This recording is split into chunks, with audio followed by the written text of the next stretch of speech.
ठीक है। अच्छा जी, लेक्चर जो हमारा 3 था हमारी सुबह डिस्कशन हो गई। लेक्चर नंबर 4 को डिस्कस कर लेते हैं। ठीक है।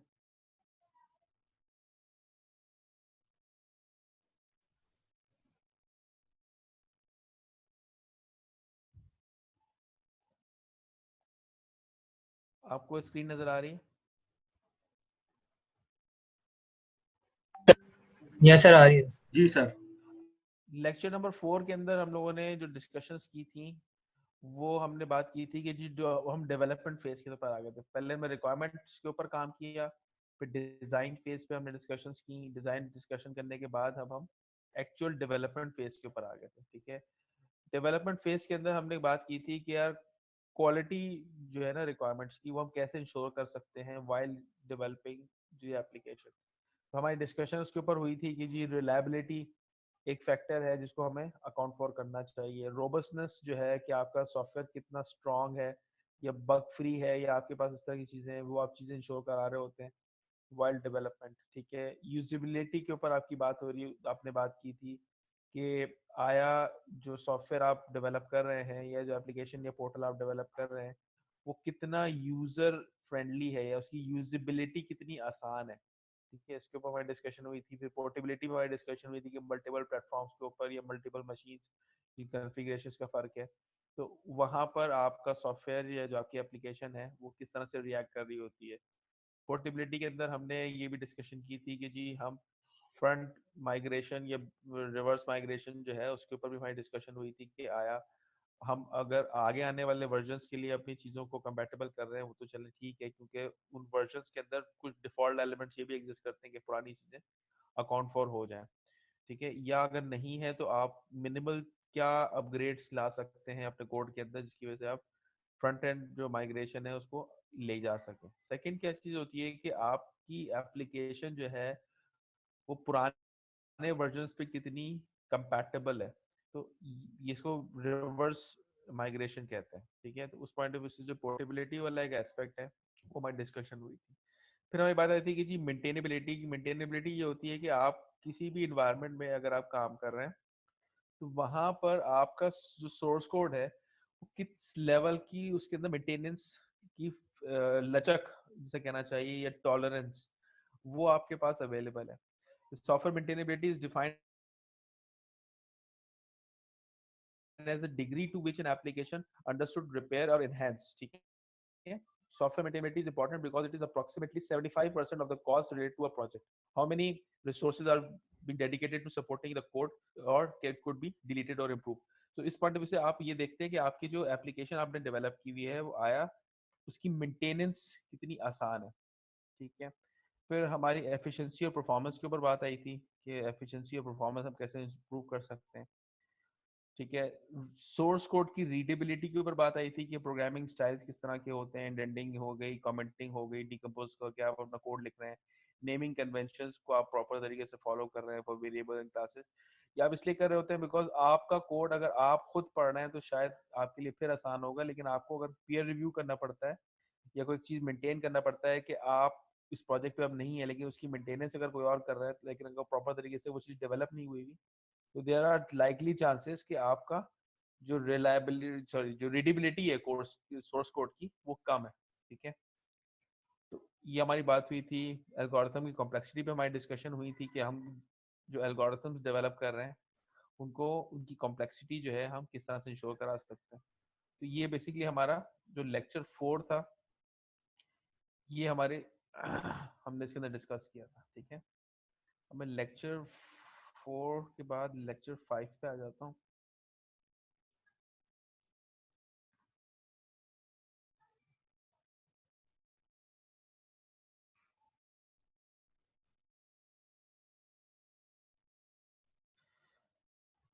आप लोगों को स्क्रीन नजर आ रही है? जी सर। यस सर, आ रही है। ठीक है जी। लेक्चर 5 के अंदर जो हमारी डिस्कशन हुई थी हमने टेस्टिंग फेज को जो है हमने बेसलाइन बनाया था और हमने बात की थी कि टेस्टिंग जो फेज है हमारा वो हम क्या कर रहे होंगे। अच्छा ये बातें मैं अभी बहुत जल्दी जल्दी गुजार रहा हूँ लेकिन हमने क्लास में सबको बहुत डिटेल से डिस्कस किया था। हर फेज को हर स्लाइड को हमारी डिटेल से डिस्कशन हुई थी जिसके अंदर हमने ये बात की थी कि इस फेज में रहते हुए हमें किस किस तरह के रिस्क अकर हो सकते हैं, ठीक है। अच्छा, हमने बॉक्स अप्रोच के ऊपर बात की थी कि जी व्हाइट बॉक्स टेस्टिंग क्या होती है, ब्लैक बॉक्स टेस्टिंग क्या होती है, ठीक है, यूनिट टेस्टिंग क्या चीज होती है, एक्सेप्टेंस टेस्टिंग पे हमारी डिस्कशन हुई थी, सही है। परफॉर्मेंस टेस्टिंग या लोड टेस्टिंग के ऊपर हमारी बहुत डिटेल से डिस्कशन हुई थी। हमने बात ये की थी कि जी परफॉर्मेंस टेस्टिंग आप इंश्योर करते हैं किसी स्पेसिफिक नंबर ऑफ यूजर्स के ऊपर कि आपकी सिस्टम की जो इम्प्लीमेंटेशन है वो किस तरह से परफॉर्म कर रही है उतने नंबर ऑफ यूजर्स के ऊपर। अमूमन लोड आप चेक कर डाल के चेक कर रहे होते हैं ताकि उन पर्टिकुलर यूजर्स को इफेक्ट ना आए। जबकि लोड टेस्टिंग या स्ट्रेस टेस्टिंग जो है वो बेसिकली ये एलिमेंट होता है कि आप लोड डाल के ये चेक करते हैं कि कौन सा पॉइंट है जहां तक आपका सॉफ्टवेयर किसी भी स्ट्रेस को या नंबर ऑफ यूजर्स को या रिक्वेस्ट को अलाउ कर सकता है, ठीक है। आपने बोला कि जी कस्टमर रिक्वायरमेंट थी कि जी 500 यूजर्स साइमल्टेनियस होने चाहिए। आपने लोड टेस्ट किया, लोड टेस्ट करने के बाद आपको पता चला कि जी 650 यूजर्स जो हैं वो सिस्टम आसानी के साथ चीजें मैनेज करना शुरू कर देता है। फिर आपने फर्दर लोड आगे बढ़ाया, अब आप लोड टेस्टिंग से आगे बढ़ के स्ट्रेस टेस्टिंग की तरफ बढ़ना शुरू हो गए। आप नोट करेंगे कि आपके सिस्टम की परफॉर्मेंस खराब हो रही है, उसमें प्रॉब्लम्स आना शुरू हो गई हैं, आप छोटी छोटी एक्सेप्शंस आना शुरू हो गई हैं, एरर्स आना शुरू हो गए, and there is a point जहां पे आके आपका सिस्टम बिल्कुल ही जवाब दे देता है। फॉर एग्जांपल आपका सिस्टम 1000 यूजर्स के ऊपर आके बिल्कुल जवाब दे देता है। तो आप ये बताएंगे कि जी ऑल्दो के रिक्वायरमेंट जो थी हमारी वो थी 500 यूजर्स की, जिसपे हमारा सिस्टम की परफॉर्मेंस बिल्कुल सही काम कर रही थी, तो उस पर हमने परफॉर्मेंस टेस्ट किया, हमें इंश्योर हुआ कि हाँ जी 500 यूजर्स बिल्कुल सही काम कर रहे हैं। फिर हमने लोड टेस्ट किया और हमने देखा कि जी 650 यूजर्स जो है वहां तक परफॉर्मेंस आपकी बिल्कुल सही चल रही थी। However, 651 यूजर जो था या उसके बाद के जो यूजर्स हमने ऐड किए उसकी वजह से जो आपकी परफॉर्मेंस थी आपके सिस्टम की वो खराब होना शुरू हो गई। और आप फिर बताएंगे कि जी हमने 1000 यूजर्स के तक जब अपने सिस्टम को हमने लेकर गए, ये टेस्टिंग को हमने एक्सपेंड किया स्ट्रेस टेस्टिंग के दौरान, वी फाउंड आउट कि जी 1000 यूजर्स के बाद सिस्टम जो है वो बिल्कुल ही अपने हाथ पैर छोड़ देता है और उसके बाद हमारे पास वो रिस्पॉन्ड करना बंद कर देता है। तो जी मैक्सिमम कैपेसिटी विद अगर जो सिस्टम उसको रिस्पॉन्ड करता है वो से फॉर एग्जांपल एक यूजर कम कर लेते हैं, 999 यूजर जो है ना आपके पास अगर हो तो सिस्टम आपको ले जा सकता है। तो बेसिकली आपने परफॉर्मेंस टेस्ट नॉन यूजर्स पे किया, फिर आपने वो पॉइंट आइडेंटिफाई किया कि जहां तक आपकी परफॉर्मेंस ठीक चलती रहती है वो आपने लोड टेस्टिंग के थ्रू किया, और फिर आपने वो पॉइंट आइडेंटिफाई किया कि जिसके बाद आके सिस्टम बिल्कुल अपनी परफॉर्मेंस जीरो कर लेता है, आपने वो स्ट्रेस टेस्टिंग के थ्रू किया। लेकिन एक्चुअल जो एक्टिविटीज हैं वो एक्टिविटीज हर जगह सेम परफॉर्म हो रही थी, ठीक है। तो उस पॉइंट ऑफ व्यू से जो है ना हमने यहाँ पे आसानी के लिए सिर्फ नंबर ऑफ यूजर्स पे बात की है। नंबर ऑफ यूजर्स के अलावा इसमें बहुत से दूसरे फैक्टर्स भी होते हैं जिससे आप लोड और स्ट्रेस टेस्ट कर सकते हैं। उसके अंदर सिस्टम की जो एग्जिस्टिंग हार्डवेयर जो एलिमेंट्स हैं उनको बेसलाइन करते हुए आप उनकी जो बैंडविड्थ होती है और सारी चीजें होती हैं उनको कम ज्यादा करके भी लोड टेस्टिंग कर सकते हैं। आप नंबर ऑफ ट्रांजैक्शंस जो है उनको बढ़ा के या कम करके भी लोड टेस्टिंग कर सकते हैं। नंबर ऑफ यूजर्स को बढ़ा के या कम करके भी अपनी लोड टेस्टिंग कर सकते हैं। तो इस तरह से मुख्तलिफ पैरामीटर होते हैं डिपेंडिंग अपॉन कि आपके रिक्वायरमेंट क्या है, उसके हिसाब से आप अपनी सिस्टम की परफॉर्मेंस जज करते हैं या टेस्ट करते हैं। फिर फंक्शनल और नॉन फंक्शनल की बात हमारी हुई थी, इस पे आई थिंक हमें डिस्कस करने की जरूरत नहीं है क्योंकि हमने काफी डिस्कस किया है।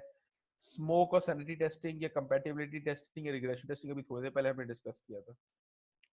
तो that was number 5, lecture number 5 था जो कि अभी हम लोगों ने देखा था। यहाँ तक क्लियर है? कोई सवाल किसी का बीच में आ रहा है तो प्लीज मुझसे पूछ लीजिए प्लीज, ठीक है।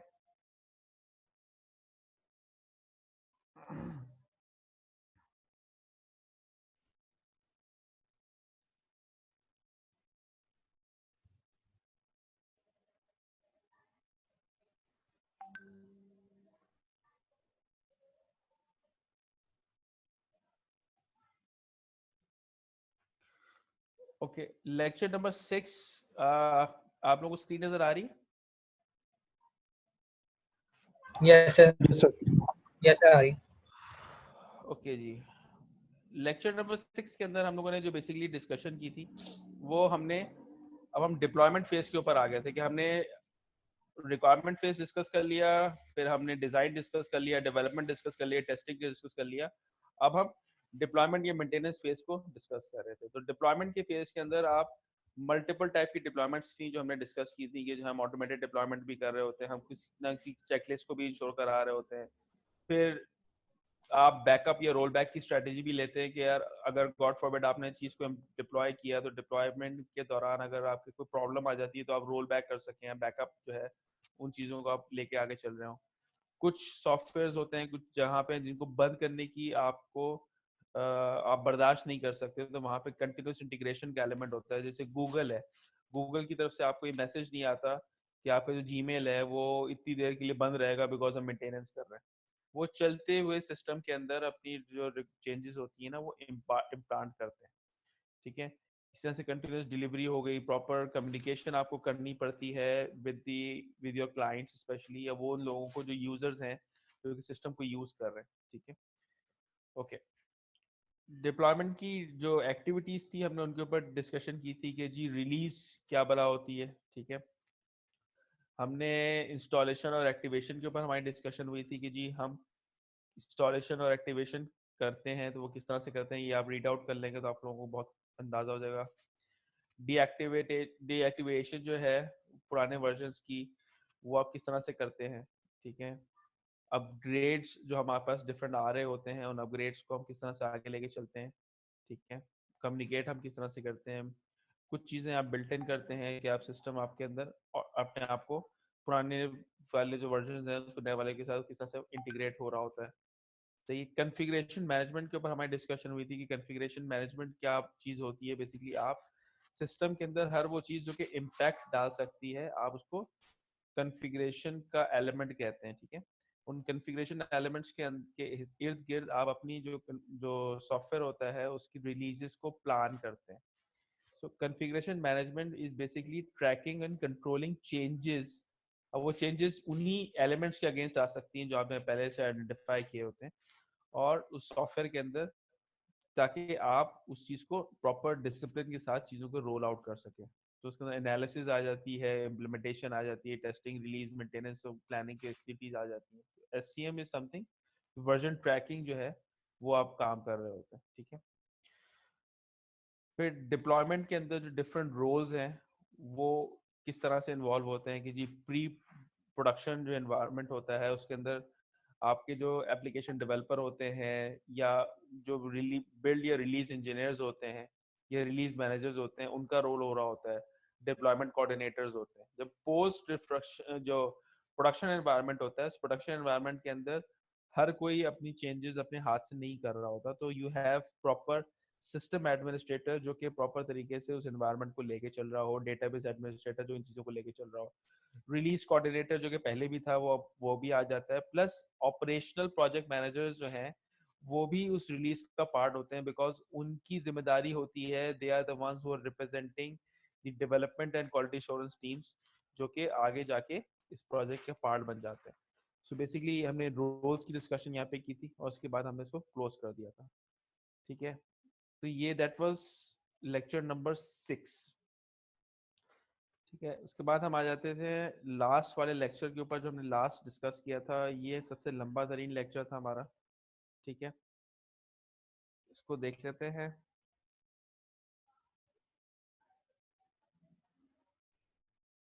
आप लोगों को स्क्रीन नजर आ रही है? Yes sir. लेक्चर नंबर 7 के अंदर हमने बेसिकली जो बात की थी वो हमने बात की थी कि जी रिस्क किस तरीके से आप आइडेंटिफाई करते हैं, ठीक है। आइडेंटिफिकेशन के लिए रिस्क के ऊपर हमने बात की थी कि आप हर इन्वायरमेंट को हर तरीके से देख रहे होते हैं कि आप किस तरीके से इंश्योर कराएंगे कि वो उसमें किसी किस्म का कोई प्रॉब्लम ना आए। और जब मैं बात करता हूँ प्रॉब्लम की, तो प्रॉब्लम या रिस्क जो है वो it's not only related to a project, but उसके इर्द गिर्द का जो एनवायरनमेंट होता है, ये जो ऑपरेशंस होते हैं, ये जो वर्कफोर्स होती है आपकी, उनके ऊपर भी कोई ना कोई रिस्क आ सकता है। मिसाल के तौर पे आप एक प्रोजेक्ट कर रहे हैं, उस प्रोजेक्ट के अंदर आपकी ऑर्गेनाइजेशन के ऊपर अगर कोई प्रॉब्लम आ रही है, ठीक है, और आप भले से डायरेक्टली इन्वॉल्व नहीं है, लेकिन that should also be considered as risk, because organisation पे अगर कोई प्रॉब्लम आएगी तो उसकी वजह से आपका प्रोजेक्ट भी इफेक्ट होगा। एग्जाम्पल ले लेते हैं। एग्जाम्पल ये है कि जी आप अपनी किसी क्लाइंट को, फॉर एग्जाम्पल कोई गवर्नमेंट का क्लाइंट, गवर्नमेंट है, गवर्नमेंट का कोई एजेंसी है जिनके लिए आप काम कर रहे हैं, आप उनके लिए कोई प्रोजेक्ट डेवलप कर रहे हैं, ठीक है। आपने टेंडर हुआ, टेंडर होने के बाद आपने अपनी ऑर्गेनाइजेशन के थ्रू वो उस प्रोजेक्ट को विन कर लिया। अब प्रोजेक्ट टीम बनी हुई है जो कि कुछ स्पेसिफिक लोग हैं जो उस पर काम कर रहे हैं। अगर आपकी ऑर्गेनाइजेशन किसी वजह से ब्लैकलिस्ट हो जाती है, या ब्लैकलिस्ट तो चले बहुत बड़ी बात मैं कर रहा हूँ, फॉर एग्जांपल उसका उसका टैक्सेशन का कोई मसला होता है जिससे आपका डायरेक्टली ताल्लुक नहीं है, लेकिन उस प्रॉब्लम की वजह से आपकी ऑर्गेनाइजेशन चूंकि प्रॉब्लम में आ जाएगी, और इवेंचुअली जो प्रोजेक्ट उसको मिला होगा वो भी प्रॉब्लम में आ सकता है। So it's not only related to your project. Environment हो गया, ऑपरेशंस हो गया, वर्कफोर्स है। वर्कफोर्स की एग्जांपल आई थिंक बहुत आसानी से दी जा सकती है। वो ये है कि आप तमाम लोग कहीं ना कहीं जॉब कर रहे हैं, कहीं ना कहीं इंगेज हैं किसी ना किसी प्रोजेक्ट के अंदर।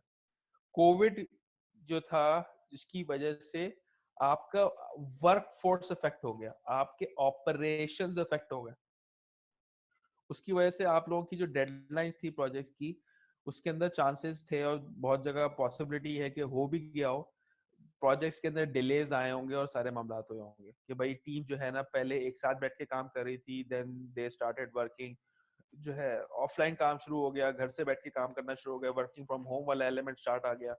फिर आपके पास कुछ टीम मेंबर्स जो है, अल्लाह ना करे अगर वो कोविड के एलिमेंट में चले जाते हैं, तो वो डर और खौफ की वजह से जो बाकी टीम मेंबर्स हैं जो उनके साथ इंटरेक्ट कर रहे थे, उनके भी मामलात में, मोटिवेशन में फर्क आ सकता है। तो आप कोई सा भी रिस्क जो है वो, चाहे वो ऑर्गेनाइजेशनल हो, ऑपरेशनल हो, या वर्कफोर्स रिलेटेड हो, उसकी आइडेंटिफिकेशन जरूरी है। आइडेंटिफिकेशन के लिए हमने कुछ चीजों की बात की थी कि जब हम आइडेंटिफिकेशन प्रोसेस हमारा होता है उसके अंदर हम लोग क्या क्या काम कर रहे होते हैं, ठीक है। तो हमने बात की कि रिस्क आइडेंटिफिकेशन होती है, उसकी एनालिसिस होती है, इवैल्यूएशन होती है, ट्रीटमेंट होती है, और मॉनिटरिंग होती है, ठीक है। इनको हमने बहुत डिटेल से आगे डिस्कस भी किया था। टूल्स के ऊपर हमारी डिस्कशन हुई थी कि टूल्स क्या होते हैं रिस्क को आइडेंटिफाई करने के लिए। तो सबसे इंपॉर्टेंट, सबसे पहला रूल जो आपके पास होता है, दैट इज ब्रेनस्टॉर्मिंग। आप ब्रेनस्टॉर्म करते हैं मुख्तलिफ लोगों के साथ, स्पेशली उन लोगों के साथ जो इस एरिया में एक्सपर्टीज रखते हैं या पास्ट उस तरह के प्रोजेक्ट करने का उनका एक्सपीरियंस मौजूद होता है। डोमेन एक्सपर्ट्स भी कहा जाता है। इसके अंदर सीनियर लोग भी होते हैं और स्टाफ भी मौजूद होता है। आप इनके साथ बैठते हैं और बैठने के बाद ये डिस्कस करते हैं कि आपके प्रोजेक्ट के अंदर किस लेवल पे किस तरह के रिस्क एग्जिस्ट करते हैं, ठीक है। दूसरा तरीके का जो होता है वो ब्रेनस्टॉर्मिंग के अंदर ही उसका पार्ट है, लेकिन ये कि आप अगर खुद से कर रहे हैं तो भी आप कर सकते हैं। वो ये होता है कि आप पैसिव तरीके से अपने आप को सोच रहे होते हैं कि अच्छा यार ये भी खराब हो गया तो क्या होगा, ये भी खराब हो गया तो क्या होगा, व्हाट इफ के जी अगर सर्वर रूम जो है उसके अंदर पानी भर जाए तो क्या होगा, लाइट चली जाएगी तो क्या होगा, इंटरनेट जो है ना, जो सबमरीन केबल है वो डाउन हो जाती है तो आप क्या करेंगे। तो आप क्या करते हैं, हर नेगेटिव एस्पेक्ट को फोकस करते हैं और फिर कोशिश करते हैं कि मैं उसकी मैनेजमेंट या मॉनिटरिंग के ऊपर कोई ना कोई काम करूं, सही है। आप एम्प्लॉयज के साथ फीडबैक भी लेते हैं। इस तरह से आप बेसिकली डिफरेंट चीजों को लेके चल रहे होते हैं। अच्छा, फिर रिस्क एनालिसिस हो जाती है। रिस्क एनालिसिस के अंदर आपको जो ग्राफ्स है, ये ग्राफ्स आपको मुसलसल नजर आते रहेंगे। हमने 3 से 4 डिफरेंट इसी सेम ग्राफ्स डिफरेंट वैरायटी के तौर पे दिखाए थे। दिखाने का मकसद इसको, या उस ग्राफ को रिपीट करने का जो मकसद था, वो सिंपली ये था कि रिस्क जो है, आप कहीं पे भी चले जाएं, किसी भी फील्ड में हो, चाहे सॉफ्टवेयर हो, चाहे कंस्ट्रक्शन हो, चाहे मेडिकल साइंस हो, कोई भी फील्ड हो, हमेशा रिस्क दो एस्पेक्ट्स होते हैं। एक, क्या प्रोबेबिलिटी है या लाइकलीहुड है कि वो रिस्क अकर हो जाए। टू, उस रिस्क का इम्पैक्ट क्या होगा, ठीक है। आप उसकी बेसिस के ऊपर रिस्क की एनालिसिस कर रहे होते हैं, ठीक है। तो हमने रिस्क को एनालाइज किया, ठीक है। एनालाइज करने के बाद आपने किस सिचुएशन के अंदर आप देखते हैं कि जी उसकी अनसर्टेनिटी कितनी है, उसका इम्पैक्ट ऑफ अनसर्टेनिटी कितना है। कंप्लीट रिस्क एनालिसिस का एक मॉडल आप डेवलप करते हैं कि अच्छा यार ये वाला रिस्क आएगा तो कौन देखेगा, कौन रिस्पॉन्ड करेगा। हमारी डिटेल से डिस्कशन हुई थी कि जी जो बिल्डिंग्स में या जो कंपनीज हैं जहाँ पे प्रॉपर फायर इवैक्यूएशन की ड्रिल्स वगैरह होती है, वहाँ पे फ्लोर वार्डन्स बनाए जाते हैं। उन सारी चीज का मकसद क्या होता है? सारी चीज का मकसद ये होता है कि एक तो अवेयरनेस है और रेडीनेस को चेक करते रहना होता है।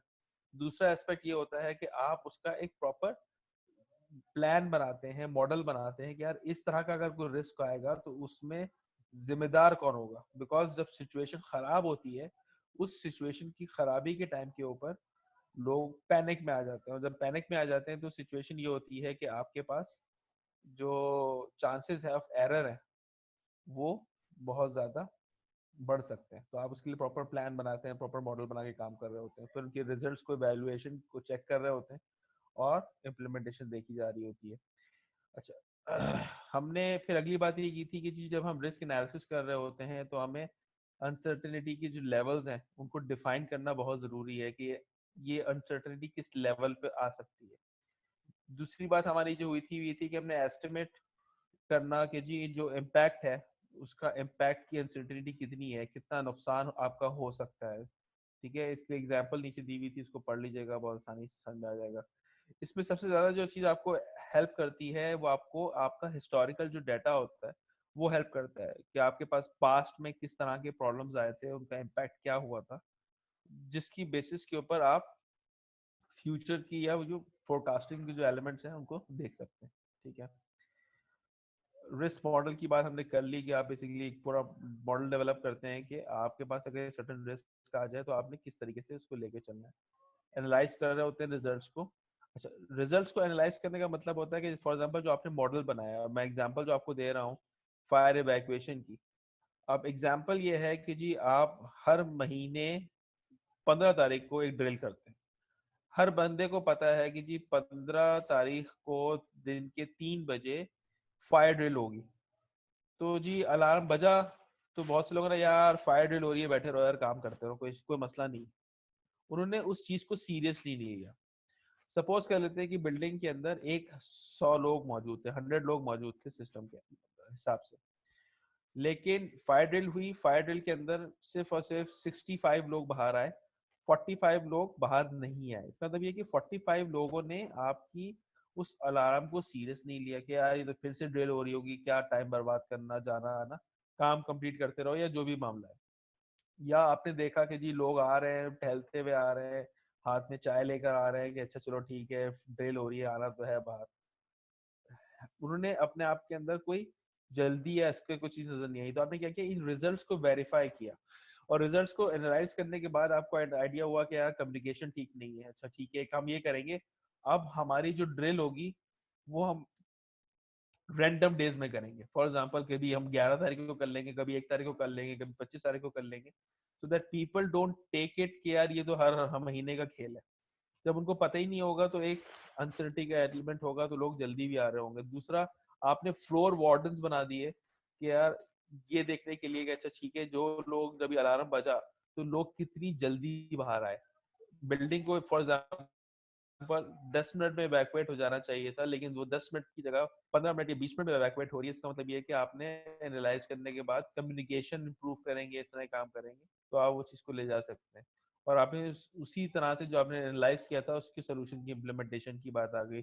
प्लान डू चेक एक्ट की ये जो मॉडल है ये आप बेसात जगह हर जगह यूज कर रहे होंगे। आप क्वालिटी एश्योरेंस का जो सब्जेक्ट पढ़ रहे हैं आबिद मुनीफ साहब के साथ, वहां पर भी आपने इस मॉडल को देखा होगा। यहाँ पर जब हम बात कर रहे हैं तो ये मॉडल किस तरह से इम्प्लीमेंट हुआ है कि आपने बेसिकली प्लान किया एक चीज को, आपने एक छोटे स्केल के ऊपर इम्प्लीमेंट किया डू फेज के अंदर, आपने उसके जो रिजल्ट्स थे उनको मॉनिटर किया, चेक किया, और लास्ट फेज में जो आपने जो छोटे फेज के ऊपर इम्प्लीमेंटेशन की थी वो आपने बड़े फेज में इम्प्लीमेंटेशन कर दी, ये एक्चुअल इम्प्लीमेंटेशन कर दी। That's an act phase. तो बेसिकली रिस्क मैनेजमेंट के अंदर पीडीसीए साइकिल जो है उस तरह से काम कर रही होती है। फिर रिस्क इवैल्यूएशन की हमारी बात आई कि यार हम इसके क्वांटिटेटिव और क्वालिटेटिव रिस्क एनालिसिस करें।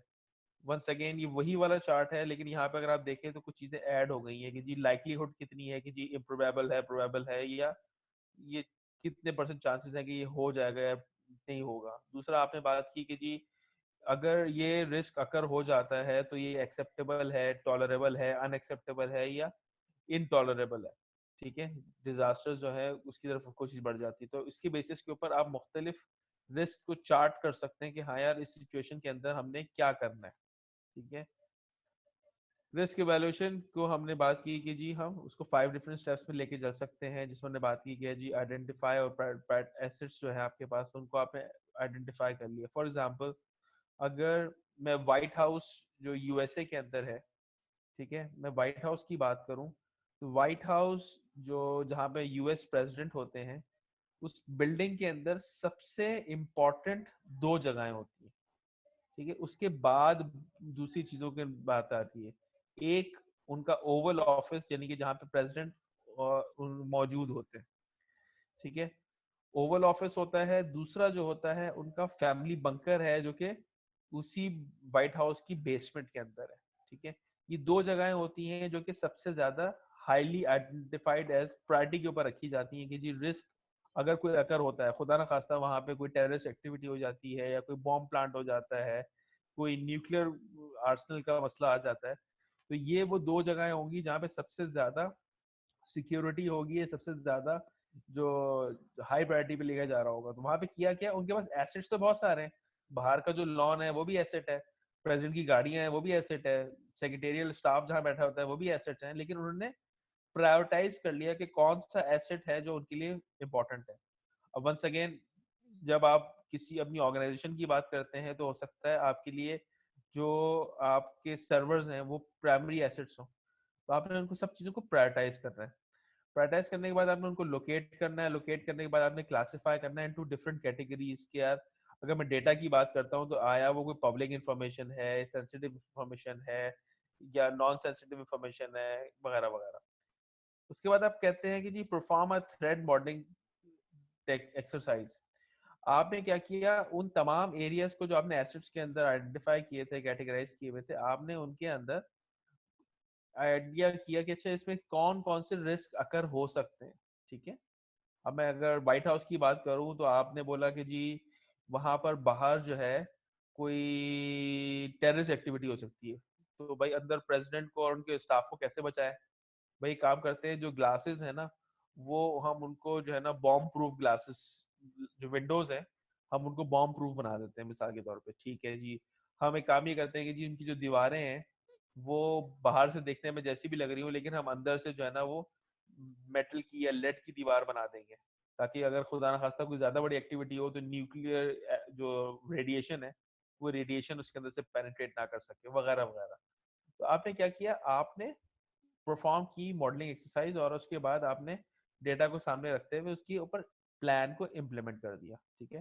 सो आप जब रिस्क की इवेल्युएशन कर रहे होते हैं, ये एग्जांपल मैंने बहुत जेनेरिक दी है, अगर हम सॉफ्टवेयर की एग्जांपल लें तो यहाँ या कंपनी की एग्जांपल लें तो वहां पर ये मामला बड़े मुख्तलिफ तरीके से लिए जा रहे होते हैं। सर्वर रूम आपका एक एसेट हो सकता है, आप ये सोचते हैं कि उसमें आग लग गई तो क्या होगा, आप प्लान करते हैं अच्छा जी आग लगने की सूरत के अंदर हम यहाँ पे ऑटो फायर सप्रेशन का कोई सिस्टम लगा देते हैं कि भाई रात में कुछ हो। अच्छा भाई अगर दिन के टाइम पे हो और यहाँ पे कोई मौजूद हो तो जी आपने अमूमन सर्वर रूम्स के बाहर फायर एक्सटिंग्विशर जैसी चीजें रखी हुई देखी होंगी, इमरजेंसी लाइट रखी हुई देखी होगी आपने। कुछ अगर आप किसी बैंक वगैरह के फायर सिस्टम की बात करें तो वहां पे आपको कोई कुल्हाड़ी या एक्स भी रखी हुई नजर आती है कि जी इन केस अगर कोई ऐसी सिचुएशन हो जाए तो आप दरवाजा तोड़ के जो है किसी की हेल्प करनी हो तो हेल्प कर सके। तो आप क्या करते हैं, एवेल्युएट करते हैं कि रिस्क की आइडेंटिफिकेशन करते हैं, प्रायोरिटाइजेशन करते हैं एसेट्स के अगेंस्ट, उन एसेट्स को लोकेट करते हैं, उनको क्लासिफाई करते हैं डिफरेंट कैटेगरीज में कि ये आईटी सिस्टम्स हैं, ये डेटा है, ये लोग हैं। और उसके बाद फिर आप डिफरेंट मॉडलिंग एक्सरसाइजेस करते हैं डिफरेंट जो आपने कैटेगरीज बनाई है उनके ऊपर, और उसकी बेसिस के ऊपर आपका जो डेटा आपको समझ आता है तो आप इसकी बेसिस पे प्लान बना के उनकी एग्जीक्यूशन करते हैं, ठीक है। अच्छा, फिर हमने बात की थी कि जी अगर रिस्क है तो रिस्क की ट्रीटमेंट किस तरह से होगी। अब आपको ये तो पता चल गया कि रिस्क है, रिस्क की ट्रीटमेंट जो है वो 4 तरीके से होती है। या तो आप उसको अवॉइड कर देते हैं, उसको रिड्यूस कर देते हैं, उसको शेयर कर लेते हैं, या उसकी एक्सेप्टेंस करते हैं, ठीक है। जो डायग्राम आपके साथ राइट साइड पे नजर आ रही है उसके अंदर हम बात कर रहे हैं कि जी अगर प्रोबेबिलिटी लो है या हाई है, इम्पैक्ट लो है या हाई है। जब लो प्रोबेबिलिटी और लो इम्पैक्ट की बात होती है तो आप रिस्क को एक्सेप्ट कर लेते हैं, हाँ भाई ठीक है कोई मसला नहीं है यार, ये तो हम काम कर ही लेंगे, ठीक है। मिसाल के तौर पे आपकी टीम में कोई शख्स है जिसको प्रॉब्लम है कि जी उसको मिसाल के तौर पे वो रोज सुबह उसको नजला होता है, क्योंकि जी वो सुबह के टाइम पे आ रहा होता है नहा धो के, तो उसको नजला होता है। दोपहर के एक 11-12 बजे तक वो बिल्कुल ठीक हो जाता है। अब ये एक रिस्क है कि वो आके फ्लू लगा सकता है बाकी स्टाफ को। थोड़ी देर के लिए अज्यूम कर लेते हैं कि कोविड की सिचुएशन नहीं चल रही, ठीक है। ऐसी सूरत में आप बोलेंगे हाँ यार इसका इम्पैक्ट लो है, अगर किसी को नजला लग भी गया तो क्या फर्क पड़ता है, छींके मारेगा ना यार, दो दो जो शानदार वो भी पिएगा, दो जो शानदार वो भी पी लेगा, ठीक हो जाएगा। और उसकी प्रोबेबिलिटी भी कम है यार कि यार उसको तो ये मसला होता है, लेकिन हर एक की इम्यूनिटी इतनी खराब नहीं होती। तो आपने क्या किया, उसको एक्सेप्ट कर लिया और आपने कहा कि चलो ठीक है यार, that's a normal thing to have, ठीक है। लेकिन ऑन द कॉन्ट्ररी वो चीजें जिनकी प्रोबेबिलिटी भले से लो हो और उनका इम्पैक्ट हाई हो, ठीक है, आप कोशिश करते हैं कि उनको माइग्रेट कर देते हैं या उसको एनहेंस कर देते हैं। आप ये बोलते हैं कि भाई ऐसी सिचुएशन के अंदर आप आगे लेके चले जाते हैं। इन सबको बहुत डिटेल से आगे भी देखेंगे, ठीक है। वंस अगेन कोई चीज जिसका इम्पैक्ट हाई हो और प्रोबेबिलिटी भी हाई हो कि हाँ उसके चांसेस भी हैं कि वो अकर हो जाए, ऐसी सूरत में आप करते हैं कि आप उसको अवॉइड करते हैं। अच्छा, किसी भी चीज को जब आप रिस्क को अवॉइड करते हैं तो आप ज्यादा एक्सपेंस करते हैं टाइम की मद में और पैसों की मद में। एग्जाम्पल जो दी थी उस आसान तरीन वो ये थी कि आपने गूगल मैप पे देखा कि आप जिस सड़क पे जा रहे हैं उसमें आगे बहुत ट्रैफिक जैम है और बहुत दूर तक ट्रैफिक जैम है। तो आपने ये किया कि आपने रास्ते में जहां से आपको चांस मिला, आपने अपना रास्ता चेंज करके किसी और रास्ते से किसी और जगह से लंबा चक्कर काट के मूव करके चले गए। सही, आपने क्या किया, उस रिस्क को टोटली अवॉइड कर दिया कि हाँ यार मुझे नजर आ रहा है कि यार ये आगे जाके होना है, इसका मतलब ये कि प्रोबेबिलिटी हाई है। और मिसाल के तौर पे आपके लिए टाइम मैटर कर रहा था, तो आपने कहा यार इसका इम्पैक्ट भी ज्यादा है कि अगर मैं लेट हो गया तो मैं अपने टाइम पे किसी जगह नहीं पहुंच पाऊंगा वगैरह वगैरह, ठीक है। वंस अगेन किसी कुछ चीजें होती हैं जिनकी प्रोबेबिलिटी हाई होती है लेकिन इम्पैक्ट लो होता है, ठीक है, तो आप उनको ट्रांसफर या शेयर कर देते हैं, ठीक है। तो उस पॉइंट ऑफ व्यू से जैसे आपके पास हेल्थ इंश्योरेंस होती है, लाइफ इंश्योरेंस होती है, या कंपनी के अंदर कुछ जर्नल इंश्योरेंसेज होती हैं कि जी सर्वर रूम में खुदा ना खास्ता आग लग जाएगी तो इंश्योरेंस में कवर होगा। आपकी टीम के अंदर कोई शख्स है जो बीमार हो गया, हॉस्पिटलाइज हो गया, तो हेल्थ इंश्योरेंस एग्जिस्ट करती है जो कि उसको हेल्प कर सकती है। तो आपने क्या किया, ये तमाम रिस्क उठाया और इंश्योरेंस कंपनी के पास ट्रांसफर कर दिया। इसको हमारी बहुत डिटेल से डिस्कशन भी हुई थी, ठीक है। फिर इंडिविजुअली इसको देख लेते हैं कि जी रिस्क अवॉइडेंस क्या होती है, सबसे एक्सपेंसिव एलिमेंट होता है। रिस्क रिडक्शन क्या होती है, रिस्क रिडक्शन ये होती है कि आप उन स्टेप्स पे काम करना शुरू करते हैं जिसकी वजह से आप अपने रिस्क के चांसेस को कम करना शुरू कर देते हैं। मिसाल के तौर पे आपने ये शुरू कर दिया कि जी आप टीम के अंदर जो है लोगों को मोटिवेट करेंगे कि जी वो हेल्दी खाना खाएं, या शाम में जो है ना उनके लिए आपने कोई जिम का बंदोबस्त किया हुआ है। कुछ ऑफिस होते हैं जहाँ पे जिम्स भी होते हैं, आप उनको इनकरेज करते हैं कि स्टाफ को कि वहां पर जाएं। तो आपने क्या किया, एक्चुअली अपने रिस्क की रिडक्शन कर दी। लोग अगर हेल्दी होंगे तो बीमार कम होंगे, बीमार कम होंगे तो चांसेस ये हैं कि छुट्टियां कम करेंगे।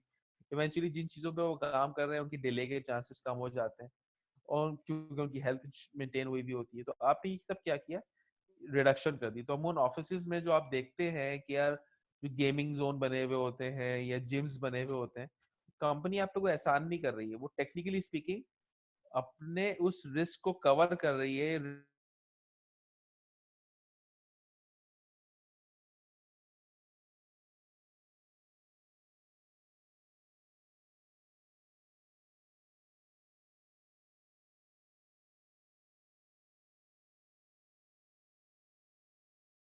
रिस्क को रिड्यूस कर रही है कि जो लोग हैं हमारे पास से वो।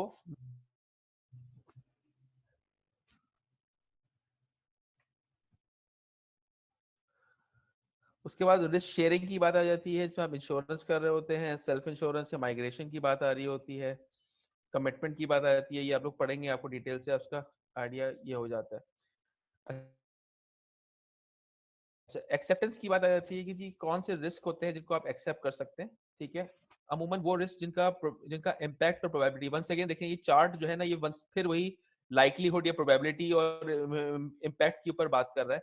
वो तमाम चीजें जिनका लो इम्पैक्ट है और लो लाइकलीहुड है, they are more acceptable risk. और वो तमाम चीजें जिनके इम्पैक्ट हाई है और प्रोबेबिलिटी